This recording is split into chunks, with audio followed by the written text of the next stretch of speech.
नए साल के जश्न पर बाइबिल का परिप्रेक्ष्य।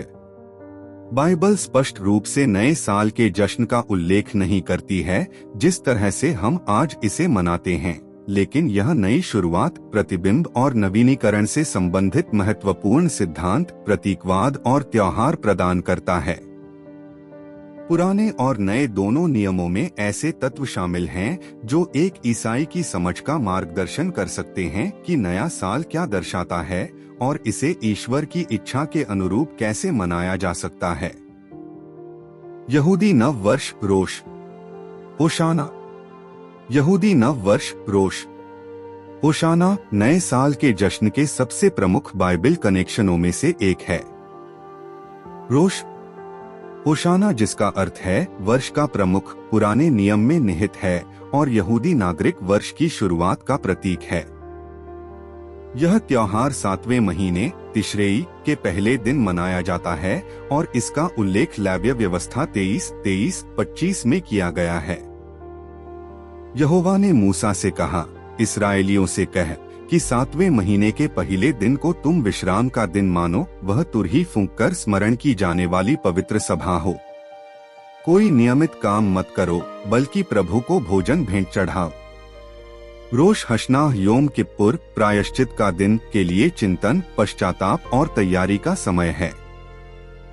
लोगों को पश्चाताप के लिए बुलाने और आध्यात्मिक जागृति का संकेत देने के लिए शोफर, एक मेढ़े का सींग, बजाया जाता है। यह किसी के जीवन की जांच करने, पापों को स्वीकार करने और आने वाले वर्ष में धार्मिकता से जीने के लिए प्रतिबद्ध होने के ईसाई सिद्धांत को प्रतिबिंबित करता है। नवीकरण और नई शुरुआत की अवधारणा। हालांकि बाइबल सीधे तौर पर आधुनिक नए साल के जश्न का वर्णन नहीं करती है, नवीनीकरण का विचार पवित्र शास्त्र के केंद्र में है। संपूर्ण बाइबल में ईश्वर नए सिरे से शुरुआत करने और परिवर्तन का अनुभव करने के महत्व पर जोर देते हैं। ईश्वर की दया हर सुबह नई होती है।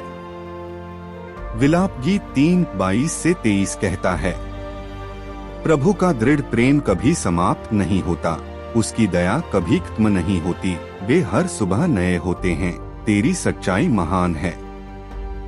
यह श्लोक विश्वासियों को याद दिलाता है कि हर दिन न केवल नया साल एक नई शुरुआत प्रदान करता है। हालांकि नया साल ईश्वर के मार्गों पर चलने और उनकी दया पर भरोसा करने के लिए एक प्रतीकात्मक क्षण के रूप में काम कर सकता है। चिंतन करने और योजना बनाने का समय। बाइबल आत्मनिरीक्षण और जानबूझकर जीवन जीने को प्रोत्साहित करती है। भजन 90:12 कहता है, हमें अपने दिन गिनना सिखा कि हम बुद्धिमान हृदय प्राप्त करें। जैसे जैसे नया साल आता है, ईसाइयों को पिछले वर्ष पर विचार करने, अपनी गलतियों से सीखने और भविष्य के लिए ईश्वर से ज्ञान प्राप्त करने की याद दिलाई जाती है।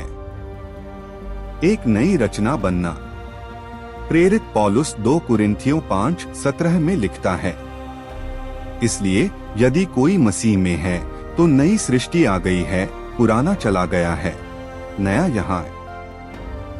नया साल ईसा मसीह के साथ अपने संबंधों को प्रतिबिंबित करने और आध्यात्मिक रूप से बढ़ने का एक अवसर के रूप में कार्य करता है। यह पुरानी आदतों को पीछे छोड़ने और ईश्वर की महिमा करने वाले जीवन को अपनाने का समय है। क्षमा और नई शुरुआत। यीशु का क्षमा का संदेश नए साल के विचार से निकटता से जुड़ा हुआ है। मत्ती 6:14-15 विश्वासियों को दूसरों को क्षमा करने की याद दिलाता है ताकि वे भी ईश्वर की क्षमा का अनुभव कर सकें। नए साल में द्वेष मुक्त हृदय के साथ प्रवेश करना यीशु की शिक्षाओं के अनुरूप है। आध्यात्मिक लक्ष्य निर्धारित करें। केवल स्वास्थ्य या वित्त के बारे में संकल्प लेने के बजाय ईसाई आध्यात्मिक लक्ष्य निर्धारित कर सकते हैं, जैसे प्रतिदिन बाइबल पढ़ना, प्रार्थना का समय बढ़ाना या दूसरों की सेवा करना। प्रार्थना में समय व्यतीत करें। कई ईसाई नए साल की शुरुआत प्रार्थना के साथ करते हैं और आने वाले वर्ष के लिए ईश्वर का मार्गदर्शन मांगते हैं। फिलिप्पियों 4:6 से 7 विश्वासियों को अपने अनुरोध परमेश्वर के पास लाने के लिए प्रोत्साहित करता है। किसी भी बात की चिंता मत करो, परंतु हर एक परिस्थिति में प्रार्थना और विनती के द्वारा धन्यवाद के साथ अपनी विनती परमेश्वर के सम्मुख उपस्थित करो। और परमेश्वर की शांति तुम्हारे हृदयों और तुम्हारे मनों को मसीह यीशु में सुरक्षित रखेगी। ईश्वर की विश्वासयोग्यता पर चिंतन करें। नया साल इस बात पर विचार करने का एक अच्छा समय है कि ईश्वर ने पिछले वर्ष में किसी के जीवन में कैसे काम किया है, उनके आशीर्वाद के लिए धन्यवाद दिया है और चुनौतियों के माध्यम से उनकी वफादारी को पहचाना है।